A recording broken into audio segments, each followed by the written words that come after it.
Bien. Bueno, Claudia, todo tuyo.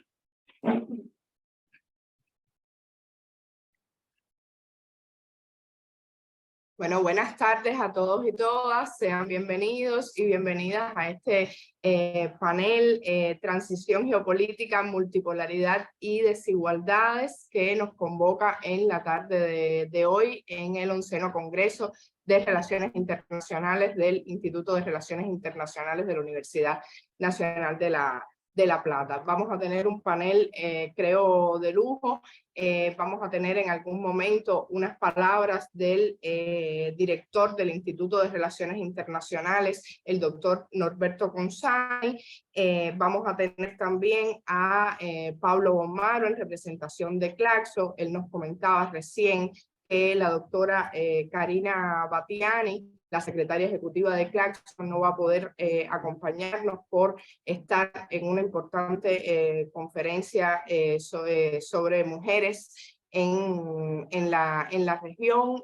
Pero bueno, Pablo, que es además de investigador y profesor de la Universidad de Buenos Aires, es el director de investigaciones de Claxo, va a transmitir también el mensaje de la secretaria ejecutiva de Claxo. Y por último vamos a tener al doctor Gabriel Merino, investigador y profesor del Instituto de Investigaciones en Humanidades y Ciencias Sociales del propio IRI de la Universidad de La Plata y asociado también al CONICET, y además es co-coordinador del grupo de trabajo de Claxo, China y el mapa de poder mundial. Creo que esto es un tema muy actual, muy novedoso, que incluso intenta el tema del panel también buscar la interrelación o la multifactorialidad que enlaza los puntos de contacto entre diferentes disciplinas de las ciencias sociales y políticas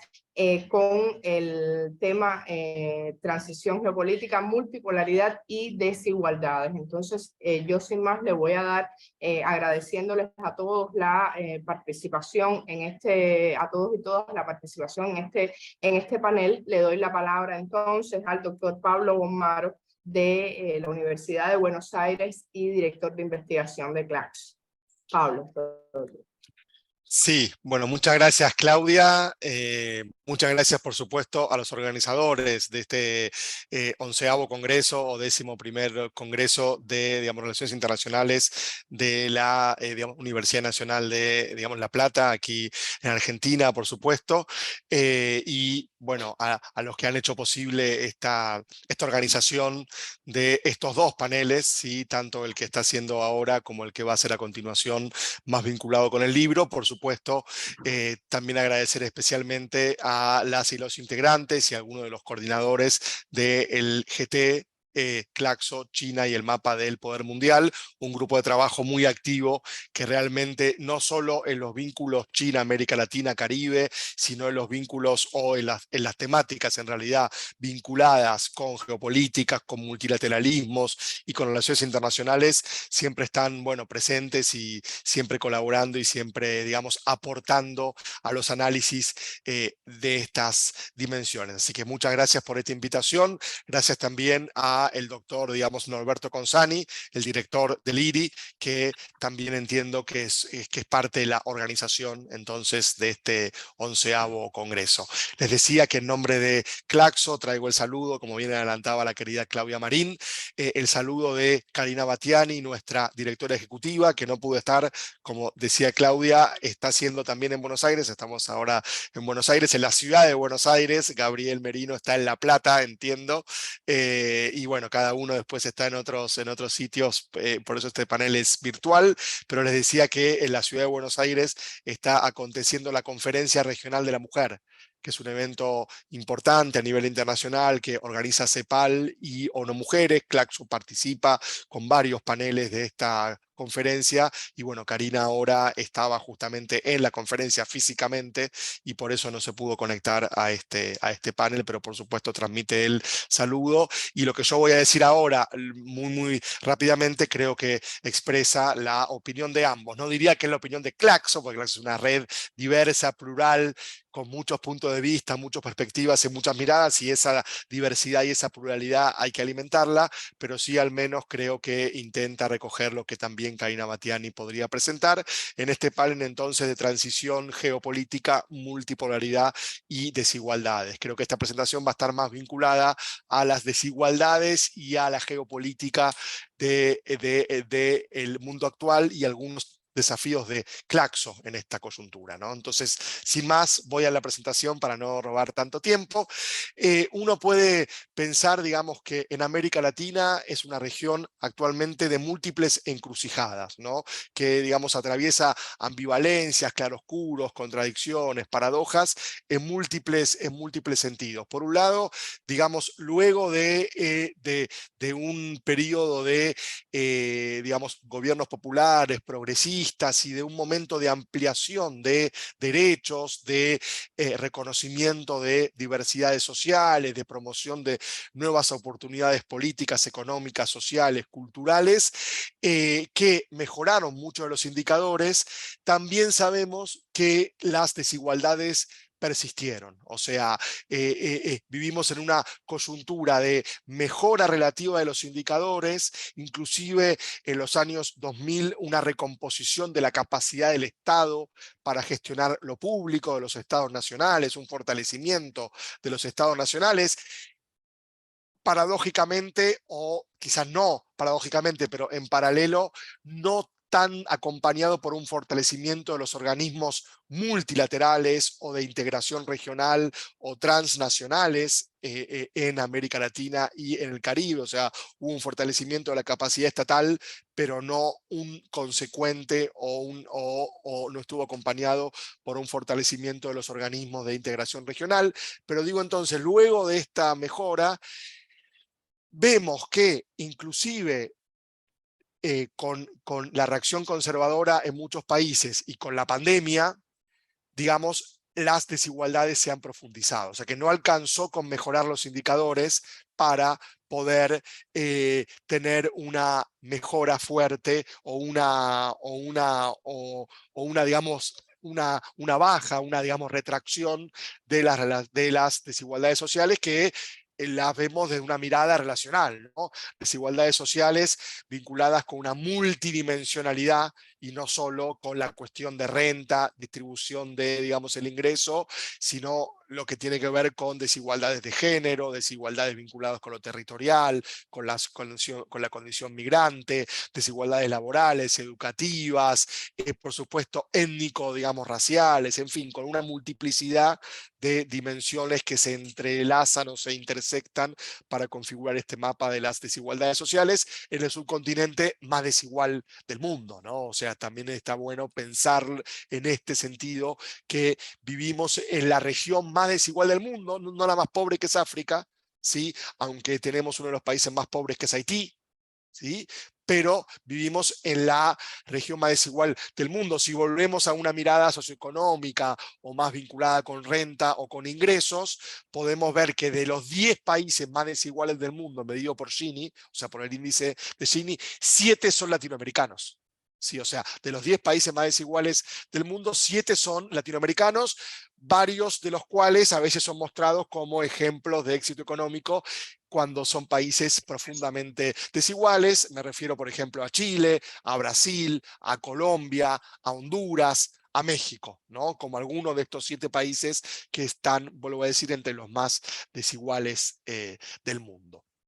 En esta coyuntura aparecen, digamos, dos digamos, realidades, ¿no? Que complejizan esto, que es por un lado la pandemia y por otro lado la guerra, ¿no? La coyuntura de guerra, que uno puede pensar, hay una suerte de guerra perpetua, pero al menos la guerra, digamos, ya digamos en Europa continental, vinculado con Rusia, vinculado con Ucrania, y la reacción que la OTAN tuvo, inclusive profundizando el camino de ampliación de este acuerdo militarista que es la, digamos, OTAN, y que para muchos fue una de las causas, es decir, la ampliación de la OTAN fue una de las causas que, digamos, produjo esta guerra. Bueno, como reacción a la guerra, se continuó con ese intento de ampliación, y entonces, digo, tanto pandemia como guerra profundizan estas digamos, características que estaba dando. En cuanto a la pandemia,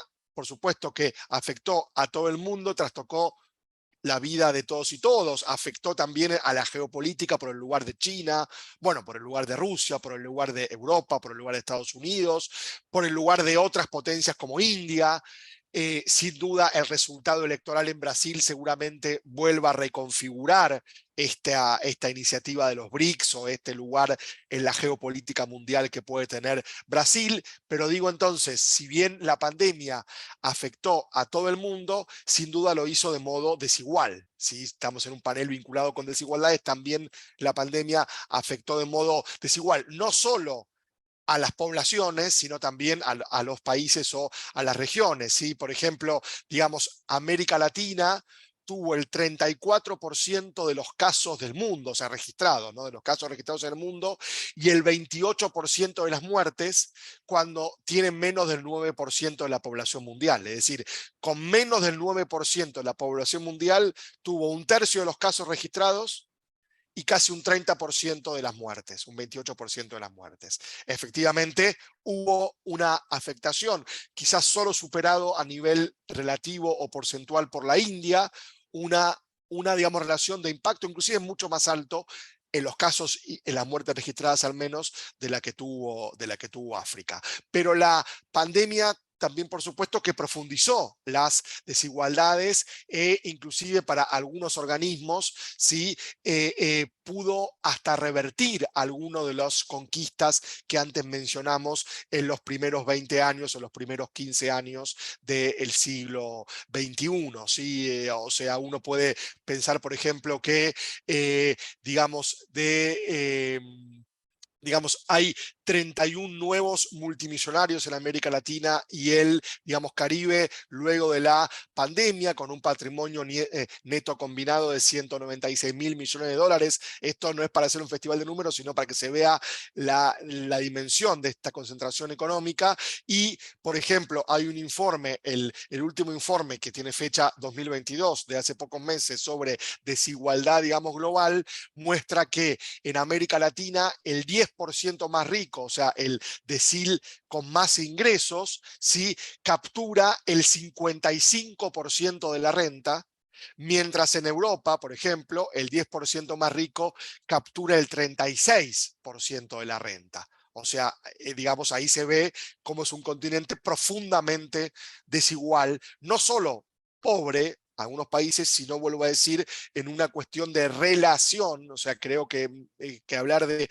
desigualdades, lo que es interesante es pensar en el entre, pensar en la relación entre, y no en un estado fijo o absoluto como puede ser la pobreza. Podríamos pensar en otras estadísticas que muestran esta profundización, por eso son números del 2021-2022, ¿sí? De esta profundización de las desigualdades digamos, con la pandemia. Inclusive algunos análisis internacionales hablan que América Latina estaría atrapada, y lo dicen con esa palabra, ¿sí? Digamos, atrapaleada sería en portugués, que está Wagner, ¿sí? Digamos, atrapada entre un crecimiento de la desigualdad, un bajo crecimiento económico, o sea, un aumento de la desigualdad, un bajo crecimiento económico relativo, o al menos menor que en otras regiones, inclusive en algunos países no alcanzando a recuperar niveles prepandemia, en otros sí, pero en muchos países no alcanzando a recuperar niveles pre-pandemia, con una concentración de poder económico creciente, con una violencia en crecimiento en muchos países, y con políticas públicas que a nivel de bienestar social, de protección o de ampliación de derechos todavía tienen muchas deudas pendientes. Sin duda que la coyuntura internacional, con el nuevo resultado y con el triunfo de Lula en Brasil, nos abre una geopolítica interesante en la región. Inclusive, si uno veía el mapa, estaba pintado como de rojo o de gobiernos populares y progresistas, salvo, digamos, excepto Ecuador, Paraguay, la duda que uno puede tener en Perú, y las 3 Guyanas o las 2 Guyanas más, digamos, Surinam, todos podrían ser, bueno, y perdón, y obviamente, digamos, Uruguay, iba a decir Paraguay, Uruguay, Ecuador, Perú, todo lo demás son gobiernos populares o, digamos, progresistas, pero aquí, que hay compañeros, por ejemplo, digamos, brasileros, no sé si hay chilenos, pero seguramente ustedes sepan que los desafíos de esos gobiernos son enormes. Es decir, que con el triunfo electoral no alcanza, quizás sí para leer un mapa más estructural de la geopolítica, pero no para ver avances sociales efectivos, sí, a nivel de políticas públicas. Y por supuesto, la guerra complejiza aún más por dos digamos, fenómenos. Por un lado, por la inflación en los precios de los alimentos y la inflación en los precios de la energía.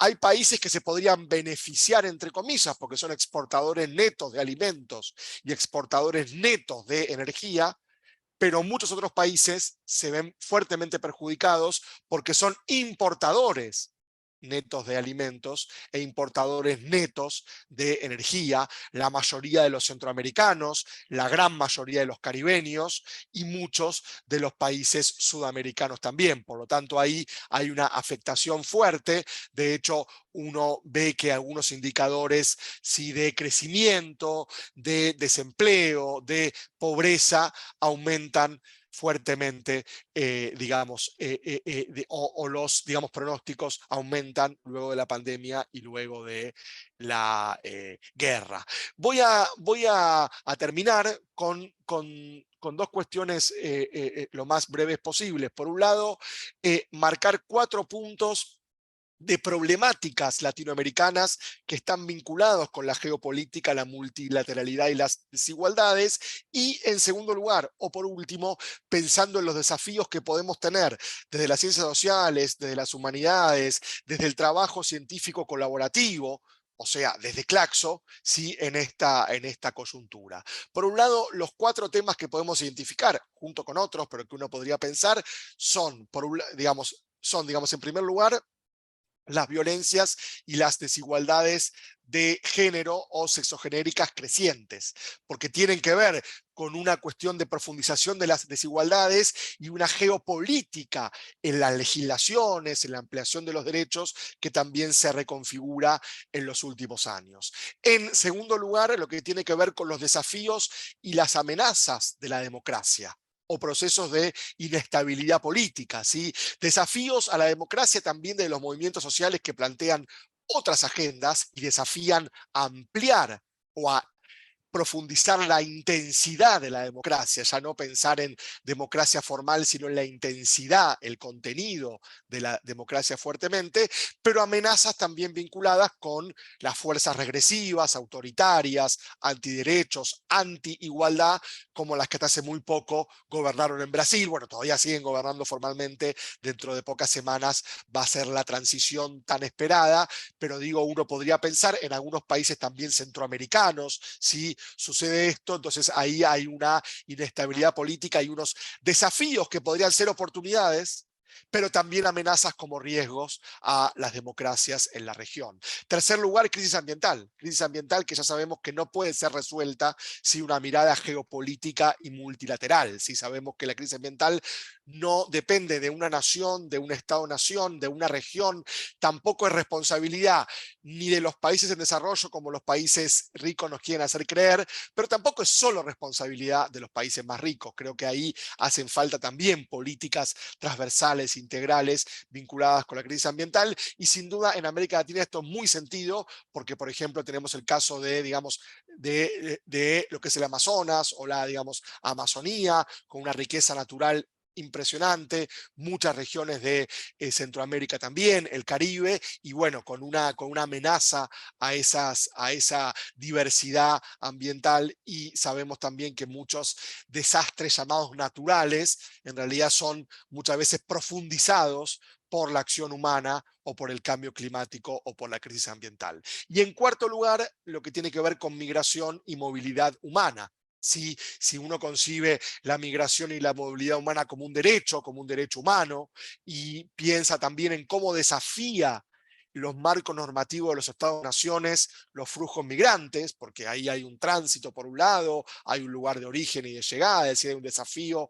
a los marcos normativos de la ciudadanía, a los marcos normativos de los Estados-nación, y eso creo que es importante también poder pensarlo, y sin duda, cuando hablamos de migraciones, hablamos de Centroamérica, hablamos de Sudamérica, hablamos digamos, el Caribe, y por qué no mencionarlo también, no solo vinculado con migraciones, pero también pensando en la geopolítica, en el multilateralismo o en la multipolaridad y en las desigualdades, saber que continúa el ominoso bloqueo a Cuba, ¿no? O sea, en un mundo supuestamente de libre tránsito, de libertad y de democracia, sí hay un bloqueo que se profundiza y tiene, entre otras cosas, efectos migratorios, aunque no solo, pero digo, creo que para analizar desigualdad, multipolaridad y geopolítica en América Latina y el Caribe, no podemos no nombrar, y por supuesto, no dejar de condenar el bloqueo a Cuba, que de hecho hace una semana tuvo una nueva votación adversa en la ONU. Ahí vemos cómo los organismos multilaterales muchas veces son desoídos por las potencias que supuestamente los han impulsado en un pasado, sí, por 185 votos a 2 o 185 votos a 4, como se lo quiera contar, sí, pero por una abrumadora mayoría, y eso creo que merece una mención. Y por último, entonces, vamos con los desafíos, y dejaría acá, si uno plantea trabajar en red, Claxo como red de redes, como esta visión plural, integradora, digamos transversal, colaborativa, cooperativa, que promueve la justicia social, la igualdad, la democracia, la ampliación de derechos. Por un lado, justamente consolidar redes de investigación para producir herramientas que posibiliten el estudio, la interpretación y también la transformación de la realidad. No solo el estudio y la interpretación, sino la transformación de la realidad, trabajando en red. O sea, ¿cuál es el aporte? Consolidar redes, no investigaciones individuales o cada investigador en su cubículo, ¿sí? Sino pensando en cómo promocionar, cómo fortalecer las redes. Segunda cuestión, tender puentes entre academia y campo científico e intelectual con políticas públicas y movimientos sociales. Creo que consolidar ese triángulo o ese trabajo multiactoral es muy importante en esta coyuntura internacional. En tercer lugar, apoyar y promover la investigación y las condiciones de trabajo de los investigadores en cuanto a las políticas científicas, en cuanto al financiamiento, a los presupuestos, a la libertad académica también, que está amenazada en varios países. En cuarto lugar, formar capacidades de investigación vinculadas con nuevas generaciones, con la promoción de los diálogos intergeneracionales y con grupos sociales con menos posibilidad de acceso a la academia, como pueden ser poblaciones rurales, sobre todo mujeres rurales, poblaciones afrodescendientes, negras y de afro-latinidades, etc.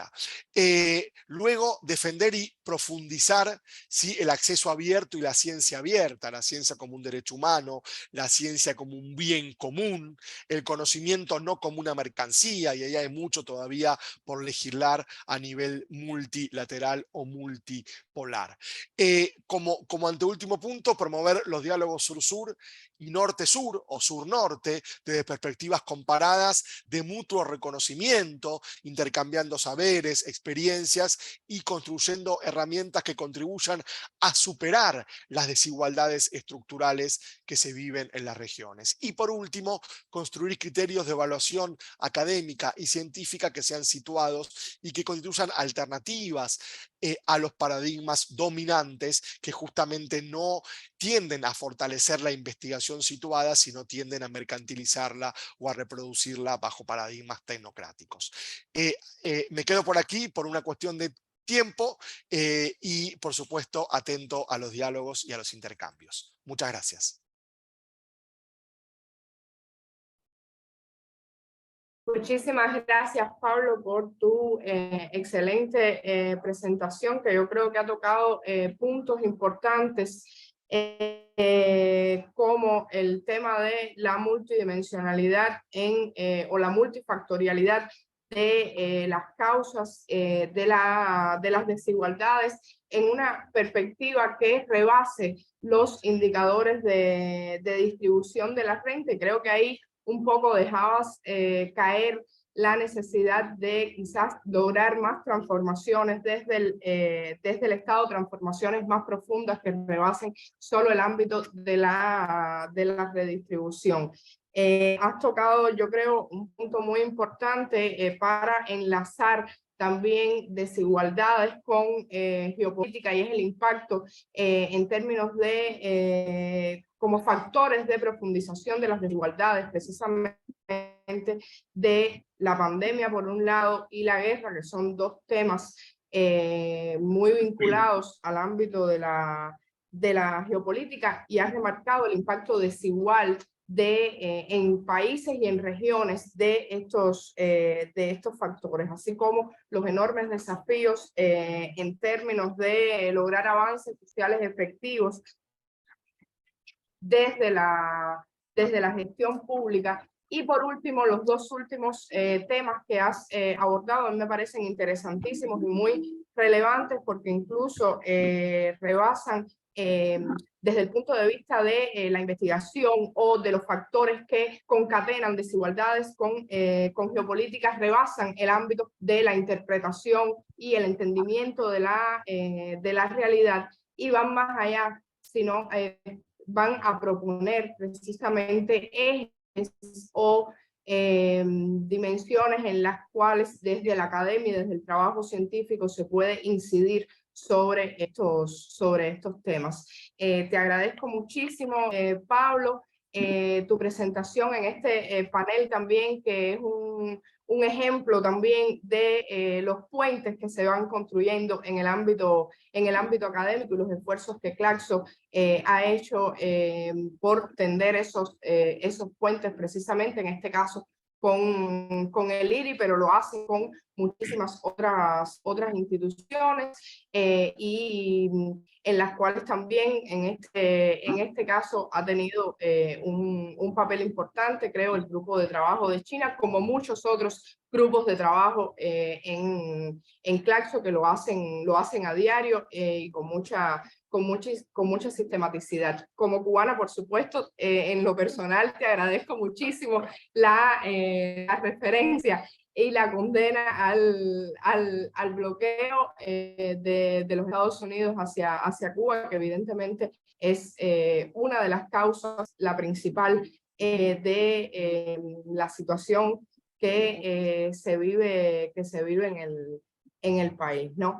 Y de las condiciones que hoy priman en el país, y lógicamente que también afecta a los demás países de la región y a sus pueblos, que es lo fundamental en este caso. Sin más, le doy la palabra al doctor Gabriel Merino para que haga su investigación. Él viene del Instituto de Relaciones Internacionales y el CONICET, y además es cocoordinador del grupo de trabajo de Claxo de China y el mapa del poder mundial. Adelante, Gabriel. Bueno, muchas gracias, Claudia. Y excelente, muy buena la presentación de Pablo. Nos deja un montón de herramientas, de elementos para aprender y para, bueno, contribuir al debate, a la discusión, al estudio de estos procesos. Sobre todo por ahí en una cosa que no está tan linkeada o no tan relacionada, que es la propuesta de este panel, ¿no? De ver la dinámica geopolítica en relación a la cuestión de las desigualdades. Y qué implica este mundo multipolar en términos relativos, o que por lo menos avanza en ese sentido. Yo voy a compartir, sobre todo para mostrar algunos datos, algunas cuestiones, la ponencia que tiene 3 ejes y algunas conclusiones rápidas. Más de análisis, quizás me faltó la parte que fue buenísima de Pablo, de pensar al final propuestas, pero bueno, la dejamos para el debate. El primero que me parece clave es el tema de analizar, ¿no?, que el mundo unipolar, 80, 90, parte de los 2000, del consenso de Washington, ¿no?, el programa neoliberal, que aparentaba o que tenía como eje, o se presentaba a sí mismo como un triunfo de la democracia y el mercado, fue en alguna medida también, en realidad, un mundo profundamente asimétrico en términos de relación del poder mundial. La propia concepto de unipolaridad, ¿no? da lugar a esta idea de un mundo muy poco democrático en las decisiones fundamentales, profundamente asimétrico, donde se exacerbaron además los monopolios en manos del norte global, sobre todo por el debilitamiento de los proyectos nacionales de desarrollo en muchos países periféricos y semiperiféricos, y que en ese sentido más que, o sea, al tiempo que se desarrollaba como un libre mercado global, ese libre mercado iba acompañado por una fuerte oligopolización justamente de los mercados en manos de grandes monopolios del norte global, y con eso hubo un estallido de las desigualdades. Una fundamental es, en el centro de ese programa neoliberal, rompió el consenso fordista que al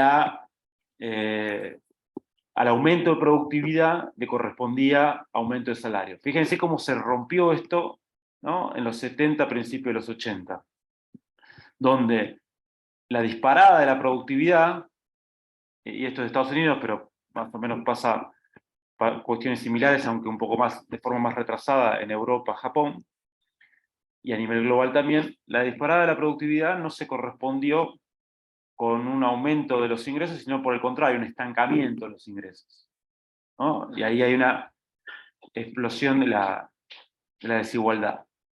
Algo que se corresponde también con un proceso de tremenda aceleración de la desigualdad a nivel global. Fíjense el índice de Gini global entre los años 70, si ponemos como punto 78, ¿no? A 2001, cuando toca ese pico, tenemos un crecimiento impresionante, desigualdad de ingresos, que se corresponde con el mundo unipolar, el consenso de Washington, el empoderamiento del capital financiero transnacional y las grandes transnacionales, los monopolios del norte global. O algunos otros datos, fíjense cómo también se rompe acá en los países de habla inglesa, y también en Japón y en Europa continental, hay un quiebre en los 80, ¿no? Y un aumento muy fuerte de los ingresos del 1% más rico. Pero también fue un momento donde se exacerba la desigualdad norte-sur, acorde con este proceso ¿no? de consolidación de mundo unipolar, consenso de Washington, dominio del norte global.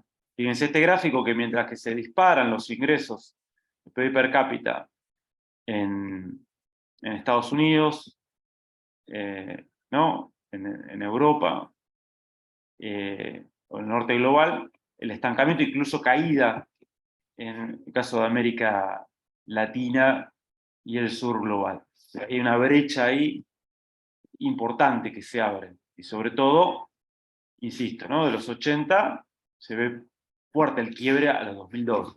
Luego, si uno lo ve en América Latina pasa de representar un 40% del ingreso, del ingreso del G7, en términos de paridad de poder adquisitivo, nominal es bastante menor, al 30%, ¿no? Entre los 80 y los 2000. O sea, baja drásticamente esa cuestión. Y eso se corresponde también a una reconfiguración de la dinámica centro-periferia en este esquema de centro-semiperiferia-periferia, donde el norte global, pintado en azul, ¿no? Refuerza, insisto, el poder, el control oligopólico sobre finanzas, tecnología de punta y comercio global, también sobre poder militar, poder militar global y control de los recursos naturales. Con una semiperiferia industrial, pero que no aumenta, no tiene capacidad de aumentar ingresos per cápita, incluso disminuye esa semiperiferia industrial, constituida por China, Rusia, Brasil, India, otros países. Una segunda línea puede entrar a Argentina, sí, pero que en términos reales disminuye. Y después una gran periferia exportadora de materias primas. Una jerarquía, entonces, 15% de la población mundial en el centro, con altos ingresos, entre 3 y 6 veces más grande que la semiperiferia. Un 20-25% de la población mundial en esa semiperiferia, y después un 60 o 70% de la población mundial en la periferia con ingresos 20 veces más bajos que los del centro. Esa es la jerarquía de poder, que, a ver, es parte de la dinámica del sistema mundo moderno, pero que a la tendencia que venía en los 70 de mayor democratización y distribución, eso se rompe, hay un avance de este, digamos, un empoderamiento del polo de poder anglo-estadounidense y el norte global, y con ello este proceso que describimos. Ahora bien, eso como primer punto, ¿no? Sí, para empezar una relación entre geopolítica, en este caso unipolaridad o orden unipolar, globalista, neoliberal y desigualdad. El punto número 2 es ver cómo cambia esto profundamente.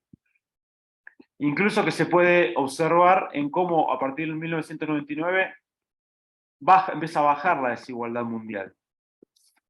Y eso tiene directamente que ver con que en 1999, 2000, 2001, lo que yo estudio como transición, o sea, yo defino que ahí empieza la transición geopolítica y empieza a constituirse los gérmenes de un orden multipolar. A partir de ahí se produce una insubordinación, sobre todo de la semiperiferia, es decir, de las potencias regionales que están fuera del norte global, que son semiperiferias industriales, económicas, contra ese mundo multipolar. ¿Qué ponen en jaque o qué pretenden poner en jaque? Bueno, el consenso de Washington y la dinámica de la globalización financiera, que lo pone como en un lugar subordinado y como, digamos, dadores de excedente, ¿no? Del sur hacia el norte, o de semiperiferia a centro. La división del trabajo, y sobre todo empezar a disputar los lugares cerebrales y de comando de la economía mundial, finanzas, comercio, tecnología, y en ese sentido empezar a discutir los monopolios del norte global, y con ello también la jerarquía interestatal y ese orden unipolar. O sea, hay una reacción contra el mundo unipolar. Acá lo que yo quiero apuntar también es que paradójicamente lo que aparece como una mayor democratización y mercado es en realidad una menor democratización del sistema mundial y una mayor monopolización económica, esta reacción que muchas veces aparece como desde Occidente como la emergencia de la autocracia, la dictadura, o en esta antinomia democracia versus autocracias emergentes, implica en realidad, en la práctica, una democratización del orden. Entonces, si uno se fija en los BRICS, por ejemplo, hay una democratización de la riqueza mundial. Si nosotros vemos el Producto Bruto a nivel nominal, vemos que los BRICS representaban 16% de ese Producto Bruto. Los BRICS son las potencias emergentes, ¿no? Brasil, Rusia, India, China, Sudáfrica. Un 16% de ese producto a nivel nominal, menos incluso en los 2000, y un 52% el G7, las 7 potencias del núcleo orgánico, el capitalismo mundial. Esto cambia a 23,46 en 2017 y 27,41 en 2023 como proyección.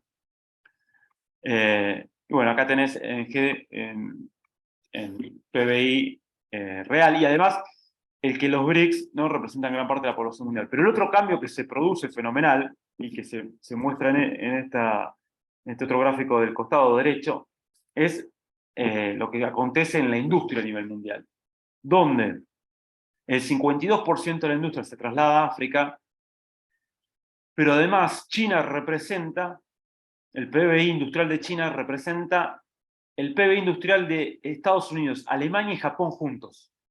O sea, las 3 potencias industriales capitalistas del viejo centro. Pero ¿qué es lo que rompe este esquema? Porque hasta ahí uno puede decir, bueno, está bien, pero China se inserta, lo mismo que otros BRICS, como semiperiferias industriales. Sí, pero eso está puesto en cuestión. Porque estas semiperiferias industriales y potencias regionales, en muchos casos, y en el caso de China es quizás el que lo hace en términos más profundos, desarrollan proyectos nacionales y capacidades socioestatales que ponen en jaque esa relación norte-sur. Uno de los ejemplos de esos es el término de patentes tecnológicas, donde China ya de 2019, ¿no? Domina la solicitud de patentes tecnológicas.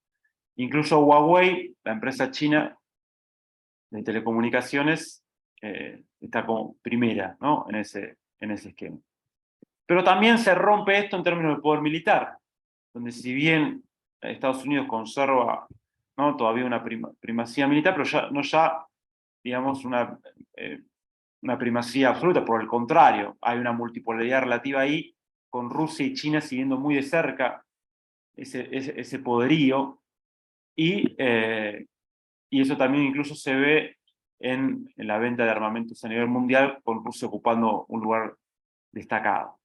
Entonces, insisto, vuelvo a ese gráfico inicial, también esta disminución de la desigualdad, que lo podemos ver en otros planos, tiene que ver con esta disputa norte-sur global o potencias emergentes. Ahí hay una discusión si estas potencias emergentes son parte o no del sur global o en qué medida, pero claramente son semiperiferias, estaban por fuera del núcleo orgánico, estaban por fuera de ese mundo de diseño unipolar, y están poniendo en discusión y en tensión ese mundo.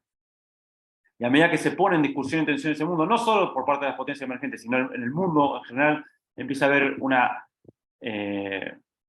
digamos, un movimiento contrario digamos, al consenso de Washington, al neoliberalismo, sobre todo al neoliberalismo periférico, que combina neoliberalismo con pérdida de capacidades sociales y estatales estratégicas, ¿no? En medida que hay un movimiento contrario a eso, hay otra distribución del poder y de la riqueza mundial. Hay una democratización, por así decirlo, de ese poder y de esa riqueza mundial. Bien, esto tiene su correlato en América Latina. En América Latina también fue parte de esta transición,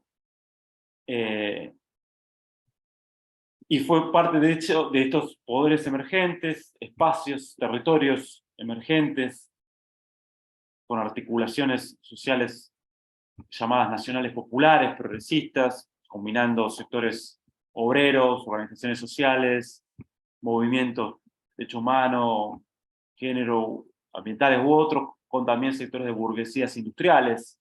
O sea, el ejemplo de Brasil, Lula, gana en 2002, representando al Partido de los Trabajadores, sindicatos, movimientos sin tierra, contradictoriamente, y otros, junto con su vicepresidente Alencar, ¿no?, del empresario de Minas Gerais, representante de la Confederación Nacional de la Industria. Bueno, sí. Pero esa reacción que combina distintos elementos políticos, sociales e ideológicos es un proceso global, pero que tiene su particularidad en América Latina y que claramente tiene que ver o empieza con las crisis de 1998 al 2001, 2002, 2003, y que produce un cambio en la región, que también lo decía Pablo. Eso, a nivel geopolítico, claramente hubo una búsqueda ahí de la construcción de un polo de poder propio, un bloque de poder, y eso se tradujo en una recuperación del Mercosur en 2005, en un rechazo al ALCA, al área de libre comercio, propuesta por Washington y las fuerzas neoliberales de América Latina. Eso luego continuó un avance hacia el UNASUR, en 2008, y en la CELAC en 2010. Es un avance claramente de la construcción de un bloque regional para participar, ¿no?, en este espacio de multipolaridad relativa creciente. Ser un polo de poder emergente en este espacio de multipolaridad relativa emergente, y ganar en ese sentido mayores grados de autonomía relativa y menores niveles de dependencia, o reducir los niveles de dependencia, de fuga excedente y otros mecanismos propios de la dependencia, y apuntalar proyectos nacionales de desarrollo. Con contradicciones igual, no es que esto fue lineal, pero por lo menos esa fue la característica. Sí, hay una apuesta geopolítica que se corresponde con ciertas apuestas geoeconómicas. Y ese proceso, y esto lo dijo claramente Pablo, estuvo muy ligado con el descenso de las desigualdades en América Latina. Fíjense, en Argentina y Brasil, porque esto yo lo hice para un trabajo más centrado sobre Argentina y Brasil, la disminución del coeficiente de Gini entre 2001 y 2015, en este caso Brasil, y en este caso, ¿no?, Argentina. Y después que se empieza a disparar a partir del 2015, en ambos casos. Lo mismo podemos ver en términos de desempleo, una disminución del desempleo en Brasil de 2000 a 2014, bastante clara, y un aumento pronunciado a partir de 2015-2016, y lo mismo en Argentina, disminución del desempleo hasta 2014-2015, y aumento. Y lo mismo se puede ver en términos de pobreza. Disminución, luego aumento, disminución y luego... También se puede observar que el giro neoliberal, o sea, y el abandono de este proyecto de construcción de un polo de poder, subordinación estratégica a Occidente, Washington, y programa neoliberal periférico también se correspondió con estos saltos que se empiezan a dar en desigualdad, desempleo y pobreza por 2015-2016. De hecho, tenemos cantidad de indicadores, no quiero decir todo porque por ahí se vuelve largo, pero por ejemplo en Argentina hubo un claro golpe distributivo. De hecho, en 2016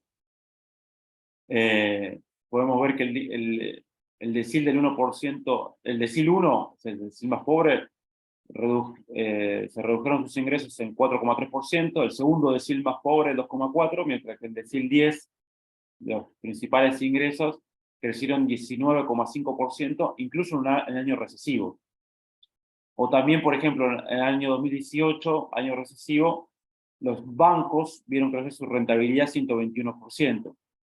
También vemos una explosión de todo tipo de desigualdades en Brasil, no solo de ingresos, sino que también eso se cruza en términos étnicos, la diferencia entre negros y blancos, afros y blancos, incluso también a nivel género. Por primera vez en 23 años el ingreso medio de las mujeres cayó en relación al de los hombres, que empieza a pasar a partir de 2016, o por primera vez desde 1990 creció la mortalidad infantil.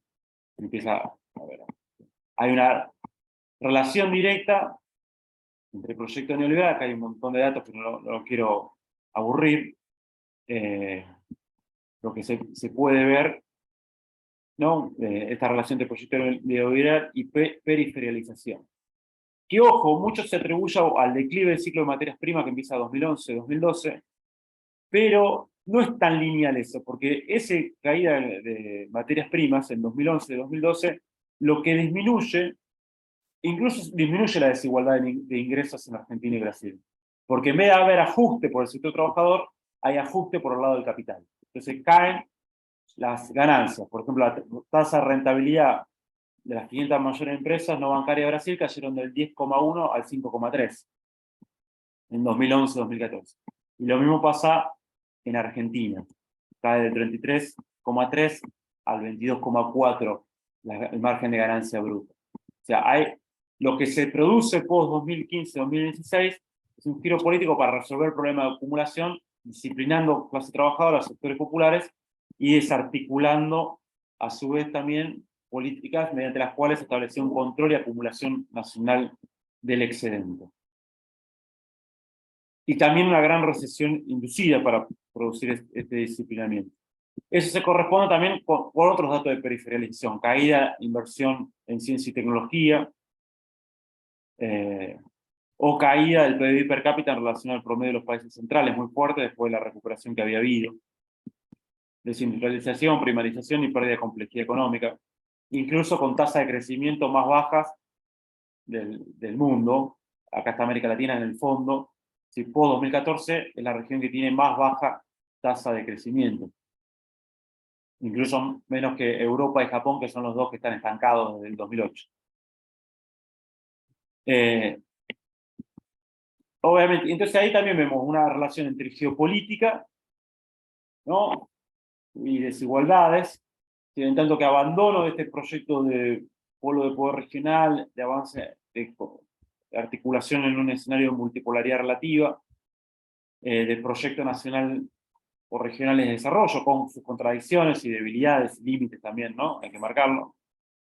Pero, y giro produce, ¿no?, un claro proceso de periferialización, aumento de la desigualdad. Para cerrar, digamos, como tres ideas claves, un poco para que resumen lo dicho. Primero, que justamente esta transición geopolítica de avance en multipolaridad relativa implica un orden menos desigual. Y de alguna manera implica una democratización, al revés de cómo se ve desde el viejo núcleo de poder, que ve este proceso de multipolaridad relativa como aumento, ya sea de los populismos, de las autocracias, de la dictadura, ¿sí?, o como una disminución de la democracia. Implica un aumento de la democratización real en términos de distribución de riqueza, poder, disminución de las desigualdades.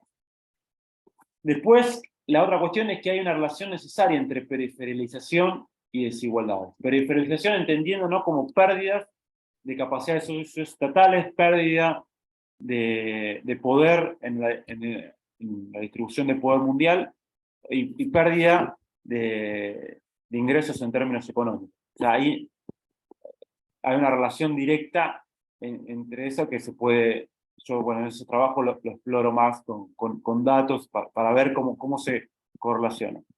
Y por el contrario, los procesos de integración y proyectos nacionales de desarrollo tienden no solo a mejorar o sea, las desigualdades internas, sino que eso se corresponde o está también relacionado, que es algo que muchas veces no se relaciona, y con esto termino, es que las desigualdades al interior de las periferias y semiperiferias están en aguda relación con la desigualdad norte-sur. Es decir, a medida que se profundiza cierta desigualdad norte-sur, internamente eso golpea con aumentos de desigualdades internas, y a la inversa, donde hay proyectos nacionales de integración y proyectos nacionales de desarrollo, tienden a disminuir las desigualdades internas, porque también tienden a disminuir las desigualdades norte-sur, porque hay otra manera de distribuir el poder y la riqueza mundial. Bueno, hasta ahí llegué. Gracias.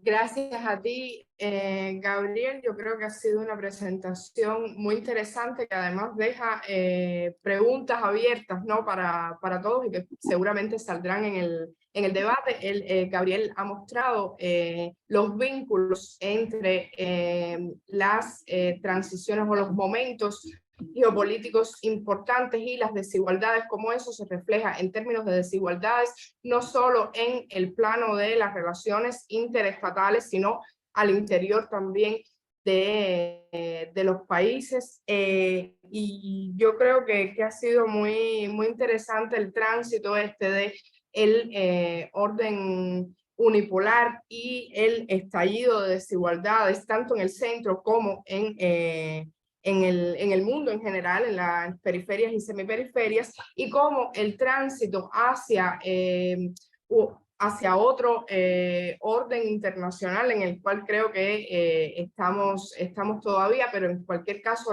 en palabras de Gabriel, la insubordinación de las semiperiferias ha traído cambios en el plano de las desigualdades. Yo creo que eso es un punto importante, y ahí él ha marcado cómo desde las semiperiferias se reflejan estos cambios en la distribución del poder y la riqueza mundial en ámbitos tan importantes o tan esenciales como el ámbito tecnológico, el ámbito propiamente militar. Y luego el recorrido por el correlato que eso ha tenido en América Latina y el Caribe, y con la construcción de determinados proyectos de mayor autonomía regional. Creo que esto nos lleva directamente a la pregunta implícita que planteaba Gabriel, es cómo participa América Latina en esa reconfiguración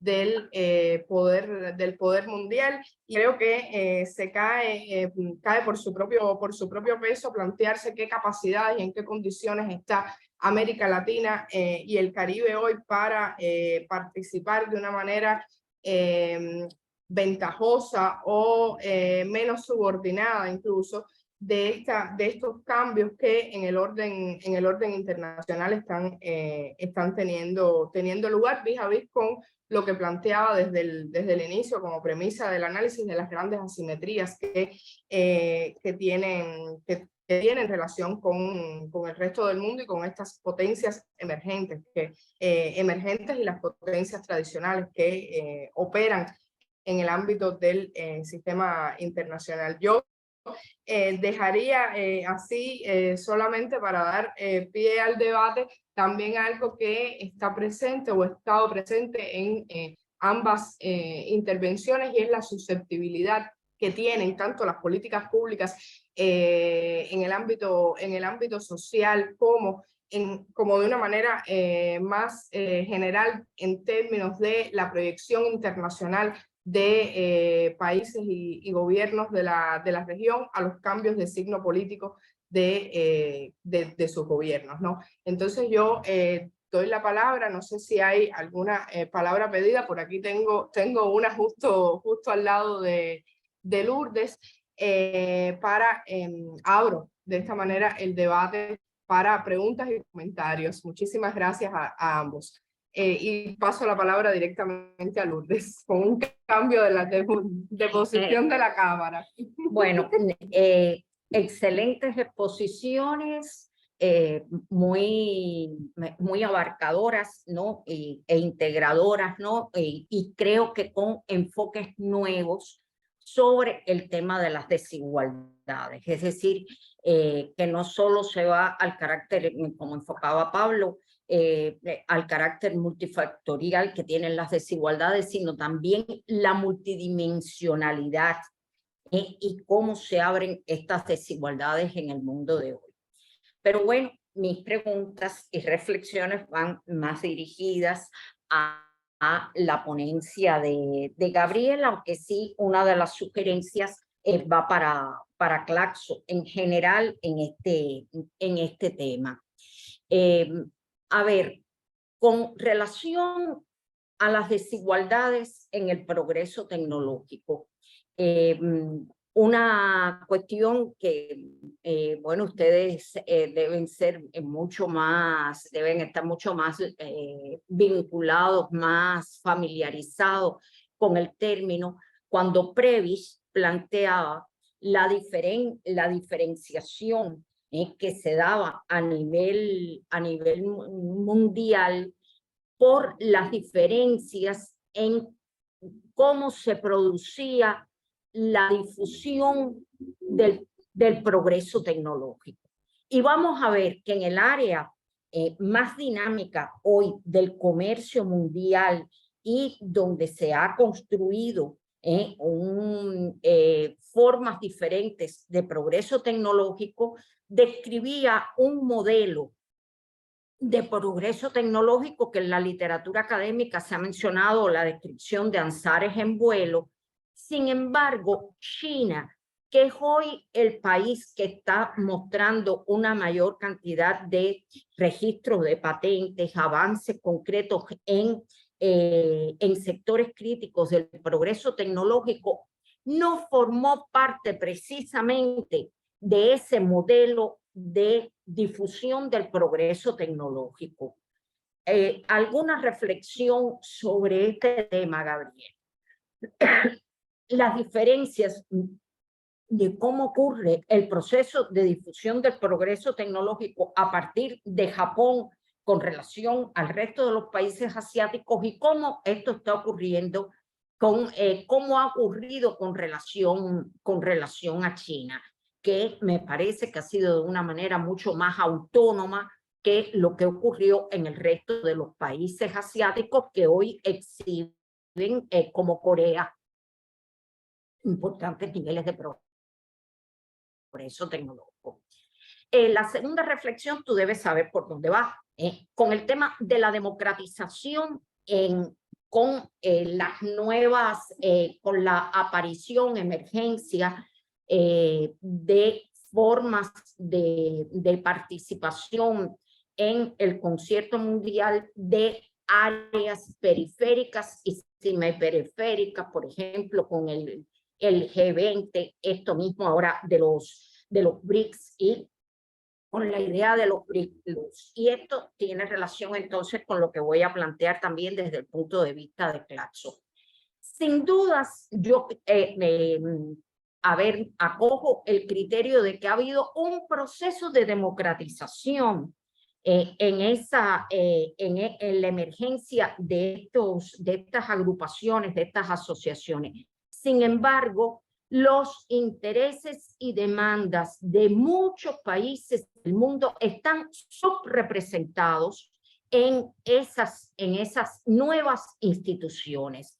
Y creo que la academia tiene que levantar también su voz, sus argumentos con relación a que estos son pasos, pero no refleja una democratización real, porque mientras la democratización sigue habiéndose a partir del peso económico que tienen los países en estas instituciones o cuánto aportan incluso para la decisión de otorgárseles determinados proyectos, cuánto aportan en los organismos, en determinadas instituciones financieras asociadas a estas agrupaciones, me parece que no se ha llegado a el nivel de democratización que hay que poner en la perspectiva de construir un mundo mejor.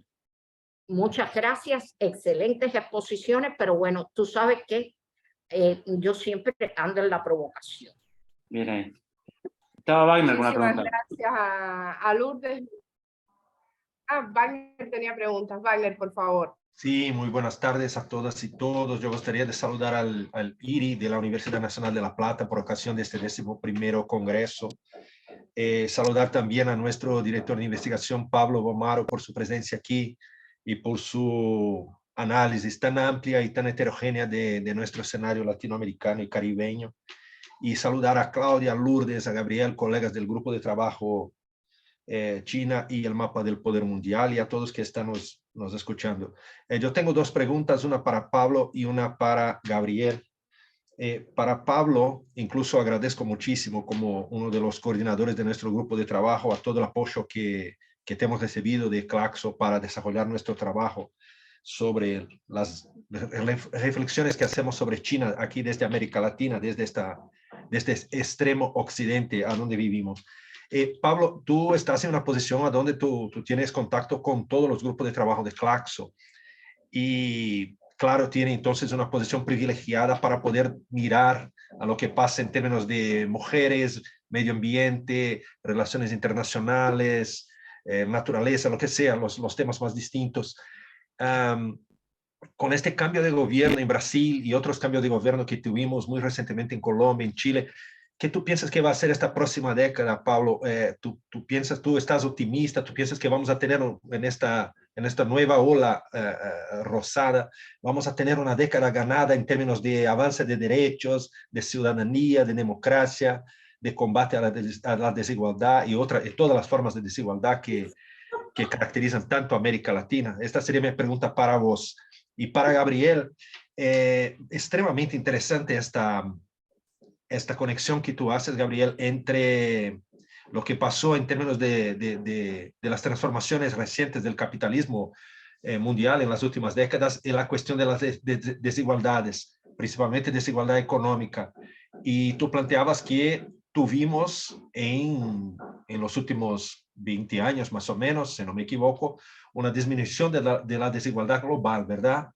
Principalmente por esta rebelión de la semiperiferia y principalmente por el ascenso de China.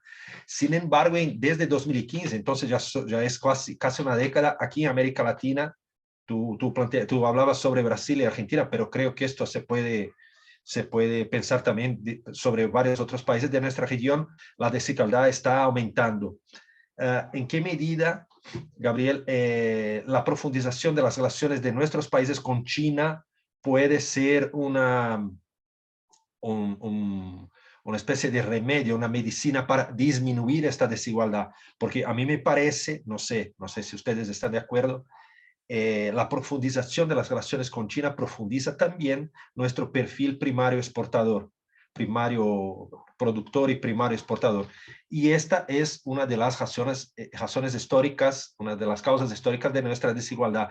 Entonces, qué estrategia podemos desarrollar, Gabriel, para solicitar, para exigir de China un otro tipo de relacionamiento que pueda, más allá de nuestra balanza de comercial, nuestra balanza de pagos, pueda también tener resultados concretos en términos de disminución de la desigualdad de cada uno de nuestros países y de América Latina en términos generales. Muchas gracias.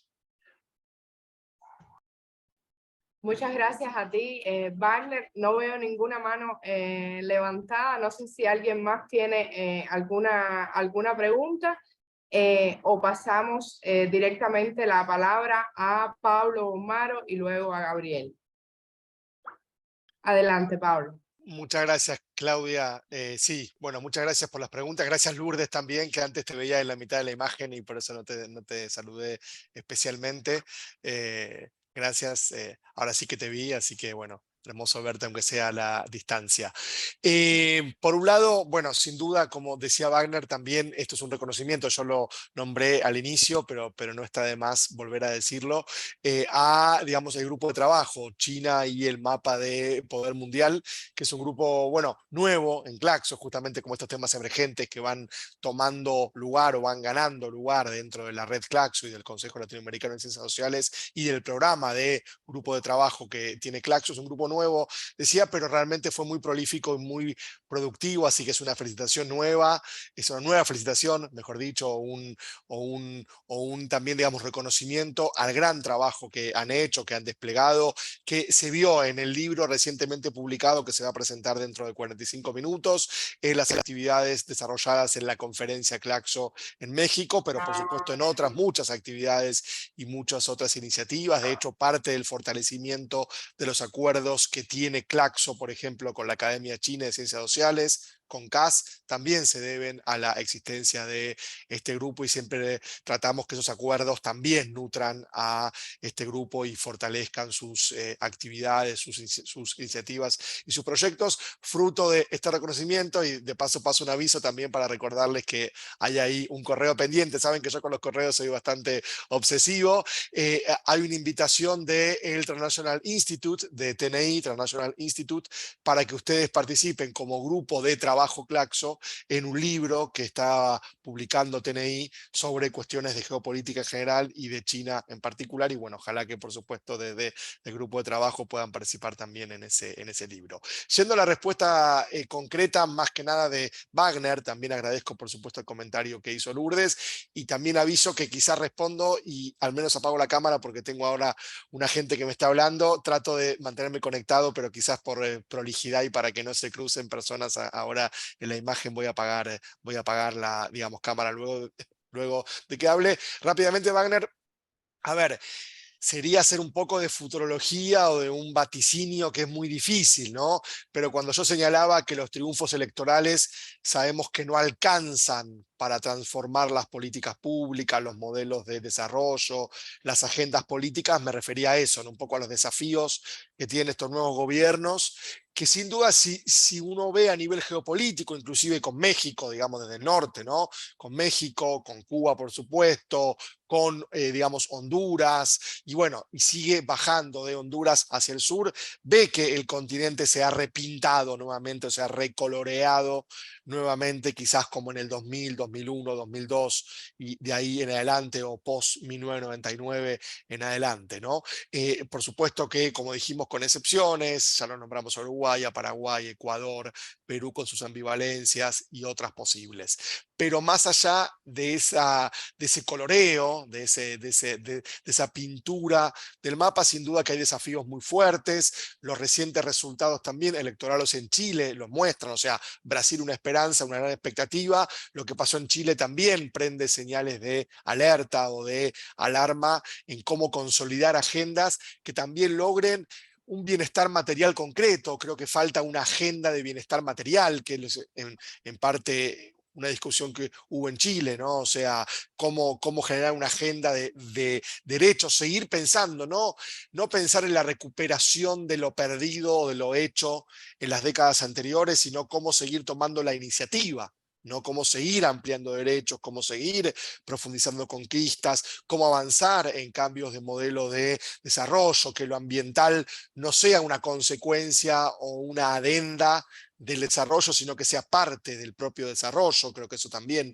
es una deuda pendiente en la región, y sin duda los organismos de integración regional. No hay un banco latinoamericano o sudamericano o continental de financiamiento. Sí, continental sí está el BID porque es gobernado por Estados Unidos. De hecho, hace poco hubo cambios en el BID justamente porque el anterior gobierno norteamericano puso o impuso a su presidente. Pero digo, no hay un banco regional autónomo, latinoamericano, caribeño o al menos sudamericano como se pensó en un momento con el Banco del Sur. La CELAC tiene mucha fortaleza, pero es un desafío todavía pendiente, sin duda. ¿Qué va a pasar con UNASUR? ¿Qué va a pasar con los estados caribeños? ¿Qué va a pasar con la integración centroamericana? ¿Con el Mercosur? Bueno, digamos, creo que ahí hay, creo que la Alianza Pacífica está resquebrajada, pero ¿cómo se insertan Colombia, Perú, Chile en esta integración regional? Ojalá fracasada la Alianza Pacífica, ¿no? ¿Qué es lo que sucede? ¿Qué va a pasar con México? En fin, creo que hay muchos desafíos a nivel de la geopolítica, de la multipolaridad y de la integración regional, y muchos desafíos en la política pública. Así que más que una respuesta a Wagner es plantear una agenda de desafíos concretos y no caer ni en derrotismos, porque creo que también esto nos muestra que hablar de ciclos a veces es un poco mecánico, un poco lineal, ¿no? El ciclo progresista y luego el ciclo de la reacción o el backlash, como se le decía en inglés. Bueno, ahora se ve que el mapa está pintado más de rosado o de rojo, pero que también hay claroscuros, pero que también hay tensiones. Entonces creo que es más un desafío a las contingencias del proceso histórico, comprenderlas, habitarlas y poder ojalá incidir en su curso, ¿no? Incidir con la lucha, con la fuerza, pero también con el análisis, con la interpretación, con el conocimiento y con la acción política en el curso que tomen los acontecimientos. Así que dejaría a Gabriel para el resto de las preguntas. Vuelvo a decir que pido disculpas porque voy a apagar enseguidita la cámara, pero sigo conectado lo más posible.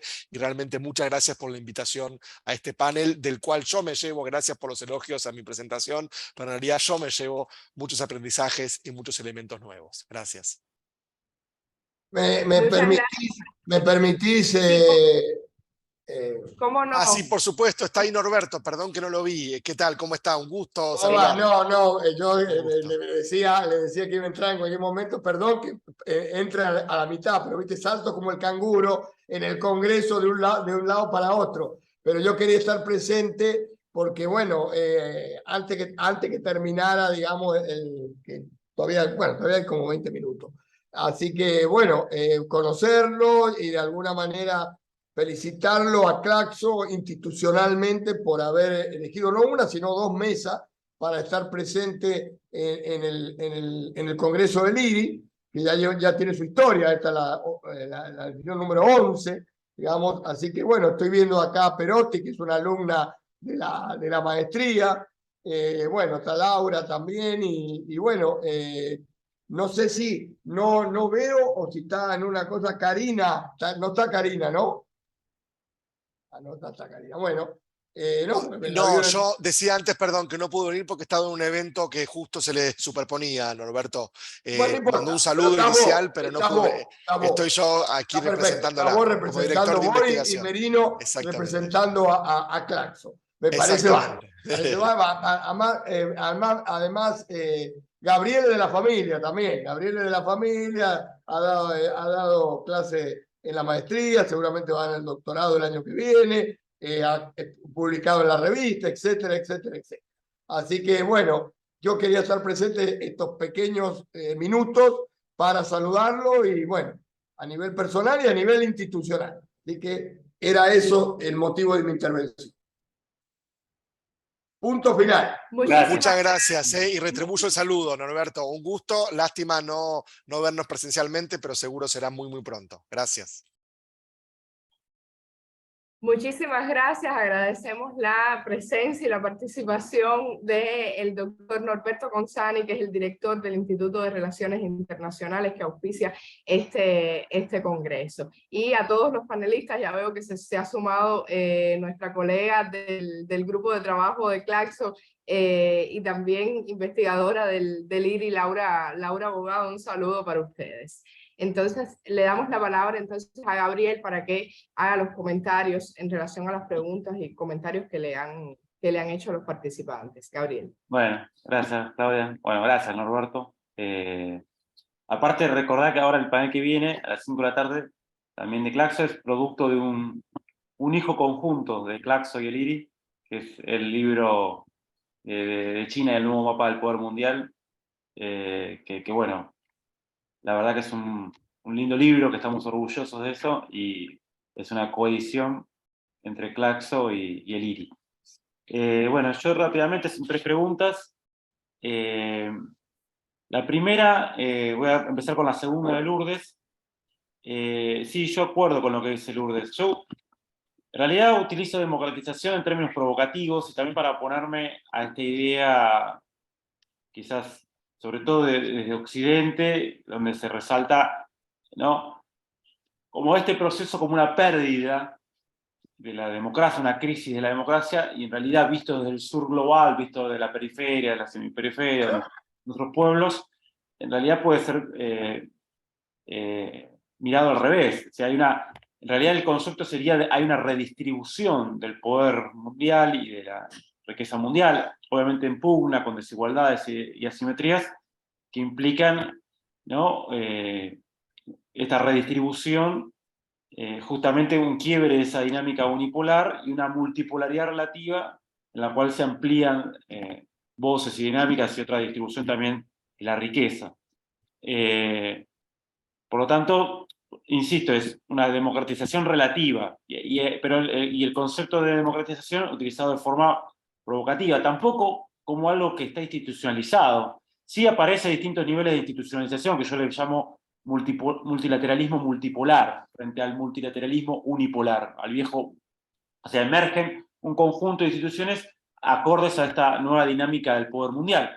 El G20 puede ser uno, pero sobre todo, sin dudas, es los BRICS, o sin duda es la Belt and Road Initiative, o lo es la Unión Económica Euroasiática como institución regional, o lo fue la UNASUR, es la CELAC, o refortalecimiento del Mercosur en su momento, aunque después entró en declive, o lo es, bueno, así un conjunto de procesos que estamos viendo, o la ampliación de la Organización para la Cooperación de Shanghái, bueno, todo este mundo. Pero todavía no es que hay un nuevo orden más democrático, para nada, pero sí lo que hay es en términos factuales, es decir, en términos concretos, una redistribución del poder, que es evidente, que es lo que estuvimos charlando, viendo con datos, y eso implica otra dinámica, y a eso me refiero yo provocativamente como una democratización, es decir, en el sentido de que romper esa condición de unipolaridad y ese orden global da lugar a este fenómeno. La segunda pregunta es bien finita, Lourdes, pero me voy a animar a responderla de la siguiente manera. A ver, en el diseño de la hegemonía estadounidense post-45 y ese orden post-45, el centro se configura con un trípode, Estados Unidos o el mundo anglo-estadounidense, Europa continental, el eje franco-alemán, Japón. Y la condición de eso que Japón o los derrotados, Japón y Alemania, pueden recuperarse como potencias geoeconómicas y puede ahí haber un proceso de aprendizaje tecnológico, compartir tecnología, pero a condición de que no se desarrolle como potencias geoestratégicas. Y en ese sentido que no desarrollen poderío político-militar. Entonces ahí se da una distribución en ese centro que incluso incluye a Corea del Sur, Taiwán y Singapur como núcleo, como centro, que no es solo Japón, porque Japón quedaba chico, sino como centro de Asia-Pacífico, para conducir el Asia-Pacífico a la periferia y semiperiferia de Asia-Pacífico. En realidad, al principio Corea del Sur entraba como semiperiferia, y después, post-80, 90, empieza a entrar en el centro. Pero eso no es tan disruptivo porque es parte del diseño de la posguerra. Y aparte de eso, tampoco es disruptivo en términos demográficos, de mantener esas jerarquías demográficas que hoy hablábamos. Entonces ahí sucedió la dinámica, o en ese, en ese proceso sucede la dinámica que decía Presbich, ¿no? De cómo se va copiando o distribuyendo cierto progreso tecnológico. Obviamente también sucede en niveles de menor complejidad, pero justamente copiando o asimilando procesos tecnológicos de menor complejidad que no altera la dinámica centro-periferia. Pasó en América Latina con la sustitución de importaciones promovida por las propias multinacionales. O sea, no los procesos nacionales de desarrollo o el nacional desarrollismo, como lo llama Brasil, que es una sustitución de importaciones promovida por burguesías locales y empresas estratégicas estatales, sino por las propias multinacionales del norte poniendo filiales. Es decir, el desarrollismo en clave de las multinacionales, particularmente norteamericanas. Y ahí hay cierto proceso de catch-up en términos tecnológicos, pero como semiperiferia. Pero eso no es disruptivo. Lo que pasa ahora, y que creo que tiene que ver con tu pregunta y tiene que ver con el proceso revolucionario que estamos viviendo, es que un gigante como China y otros BRICS, en vez de acomodarse al lugar de semiperiferias industriales en esta dinámica posfordista, globalista de la División Internacional de Trabajo, empiezan a quebrar esos monopolios y hacen procesos de catch-up tecnológico con camino propio, con una fuerte intervención estatal, con autonomía, con copia, pero una copia no autorizada, por así decirlo, de capacidades tecnológicas, que son procesos de subordinación. Exacerban lo que Ha Jun Chan, ¿no? El surcoreano de retirar la escalera, ¿no? Hablaba, bueno, o sea, no solo me retira la escalera, sino que agarro la escalera para subir, pero la agarro en una escala, en un proceso, ¿no? de muy revolucionario de desarrollo de política industrial, que claro, que está afectando esa dinámica centro, semiperiferia, periferia, porque está constituyendo un nuevo centro a una escala impresionante, y encima de eso irradia, o sea, China está a la cabeza de eso, pero también Rusia, India, o otros países, Turquía hasta incluso quiere, Irán en menor medida, sí, y otros países también en América del Sur intentan, ¿no? Hacer ese proceso, pero China lo encabeza, que en realidad los grandes saltos tecnológicos son así, se dan en procesos de competencia interestatal y competencia interempresaria, y los grandes saltos y transiciones de poder tienen que ver cuando esos saltos tecnológicos son completamente disruptivos, porque afectan o impactan directamente en la dinámica centro-periferia. Y es lo que está pasando ahora. Con el agregado que, insisto, de que la escala de China tiene ¿no? un carácter completamente disruptivo a nivel mundial. Estamos hablando de un quinto de la población mundial, pero ya de las 500 principales empresas del mundo por activos, 124 son China, 121 son Estados Unidos. Ya es el país que tiene más patentes.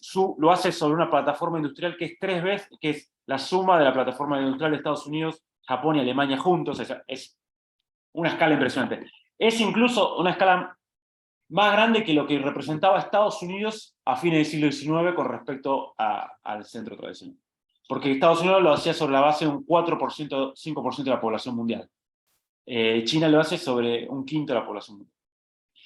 Y con respecto, justamente esto engancho con la tercera pregunta, que es China, que me decía Wagner, que bueno, va a un tema sensible y importante para la relación China-América Latina, ¿no? Si dice, bueno, ¿no? Si la relación con China puede ser un remedio para disminuir nuestras desigualdades, nuestra condición de periferia, o por el contrario, la relación con China lo exacerba, ¿no? Es un lugar periférico, y particularmente mencionaba nuestro rol de primario exportador. Bueno, ahí está creo que uno de los grandes dilemas de la región. Si la relación con China es sobre la base de esa dinámica centro, semiperiferia industrial, periferia primario exportadora, se va a agravar la simetría, más en una situación donde China rompe eso y se constituye como nuevo centro.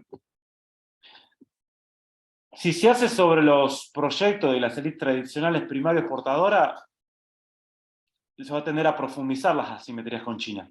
Esa va a ser la tendencia natural, que fue la tendencia que se aceleró entre 2015 y 2022, y al compás de aumento de las desigualdades. Incluso yo no le pondría solo el acento a lo primario exportador, porque el tema es desde qué... O sea, vos podés exportar commodities, pero el tema es qué del proceso de producción de commodities controlás. O sea, si lo haces como periferia o lo haces con otras características más de centro en la exportación de commodities. Es decir, si vos, por ejemplo, Canadá exporta commodities, pero minería, potencia minera, pero tiene como parte del núcleo de poder anglo-estadounidense, o sea, polo de poder anglosajón, ellos tienen la bolsa de Toronto, que es la bolsa de la minería mundial, producen las grandes máquinas de la minería haciendo abierto, o sea, controla finanzas, comercialización, transnacionales, tecnología. O sea, vos podés producir commodities, pero producir todo eso, que son todos los procesos, ¿no?, complejo, donde está la disputa por el agregado de valor, o el abonamiento. O sea, nosotros podemos producir soja para China, pero si nosotros comercializáramos la soja con empresas propias, tuviésemos biotecnología propia, ¿no? O produjéramos acá todo el paquete tecnológico alrededor de la soja, ¿no? Bueno, esa es otra forma de explotar la soja. Ahora, si la soja se va a hacer con la comercialización con transnacionales que no controlábamos, grandes latifundistas y un paquete tecnológico que queda por fuera de nuestra capacidad, bueno, ahí va a ser bien de periferia y nos vamos a periferalizar cada vez más. Yo creo que lo que da la posibilidad de relación con China es romper con esa dinámica. Si en Argentina, en Brasil, en Uruguay, en Paraguay, en Cuba, en América Latina, existen proyectos nacionales de desarrollo que tratan de copiar justamente lo que hizo China, en algunos puntos. Entonces, si, por ejemplo, ahora se va a hacer en Argentina, se va a explotar litio, pero además hay proyectos para desarrollar una batería con empresas conjuntas. Bueno, ahí hay un camino para que no sea nada más explotación de litio crudo, sino que haya un proceso de desarrollo de esa capacidad de hacer baterías. O, ¿no?, así lo podemos pensar en otras áreas, donde puede haber cooperación en materia de tecnología nuclear, en biotecnología, en distintas cuestiones. O sea, depende, que acá es la forma en que nosotros nos relacionamos con China y desde qué proyecto y de qué propuesta va a depender, ¿no?, de la relación que establezcamos y por lo tanto de las dinámicas que se den. China puede ser las dos cosas, o puede ser una nueva dependencia, o puede ser una oportunidad para el desarrollo. Y yo ahí... Muchísimas gracias, Gabriel. Yo creo que se ha quedado el debate todavía incluso abierto. Seguramente nos llevamos preguntas y posibles respuestas para esas preguntas interesantísimas que se han hecho y para llevarnos y seguir profundizando en estos temas. Creo que no hay ninguna otra intervención o mano o palabra pedida. Entonces creo que nos resta primero agradecer al panel, agradecer a Claxo, a Liri, la posibilidad de tener este espacio para debatir sobre estos temas. Agradecer, bueno, lógicamente a los panelistas, agradecer a los participantes que nos han acompañado en la tarde. Y ya aprovechamos el espacio para hacer la promoción una vez más del panel en el siguiente horario, donde se presenta el libro China y el nuevo mapa del poder mundial, una perspectiva desde América Latina, que es un resultado del trabajo del grupo del GT de China y el nuevo mapa y el mapa de poder mundial de Claxo, de los cuales aquí hay varios miembros presentes y están los coordinadores, en fin. Entonces les recomendamos el panel en el siguiente horario y agradecemos a todos y todas y a LIR y a los organizadores la oportunidad de tener este espacio para debatir y para conocernos. Muchas gracias. Chao, chao, abrazos. Chao.